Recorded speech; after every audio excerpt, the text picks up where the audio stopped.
If you spend enough time around our high schools in the CMAC, you tend to hear it's the best small school conference in this state, and it's hard to argue that statement during the baseball season this spring, because in Division 4, 2 teams are ranked in the top 6 in the latest Coaches Association poll, and they played one another tonight. Fowler is ranked number 1 in D4, while Portland St. Patrick sits at number 6. We picked game 1 up action, tied at 1 in the top of the 7th. Fowler had 2 runners in scoring position, but Shamrock pitcher Brady Leonard gets the strikeout to end the threat. So with St. Pat's looking to walk it off in the bottom of the inning, the leadoff man bunted his way on, and Devin Cook follows suit with a perfectly placed bunt, and everybody is safe. So if it ain't broke, don't fix it. Riley Mosser lays down another bunt, and the throw to first is going to tip off the glove, and Nathan Fears races home from second base for the winning run. The Shamrocks play small ball and walk off game 1,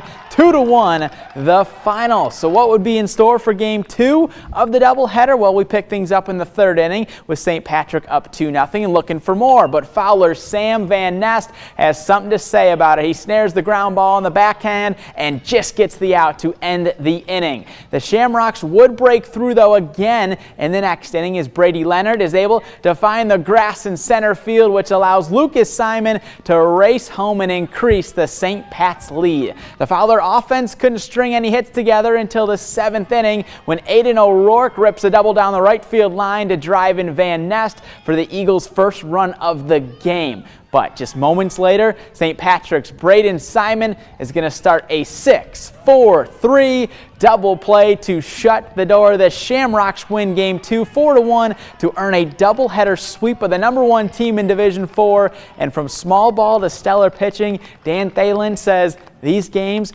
are what the St. Patrick program is all about. We're a small school. We're not going to have a ton of guys that smash the ball around the yard, so we know we have to do the little stuff if we want to win. And credit to our kids, they buy into it. Coming in, we knew we had to do our job and just play how we play, do the small things, do the little things right. Put in a lot of work to be able to beat teams like this, and yeah, we just put a lot of work in, and here we are.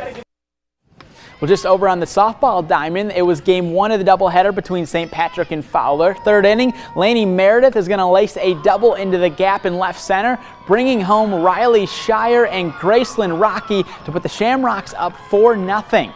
In the 4th inning now, Fowler's Selena Stump is going to single up the middle, and Addison Spicer soars home for the Eagles' first run of the game.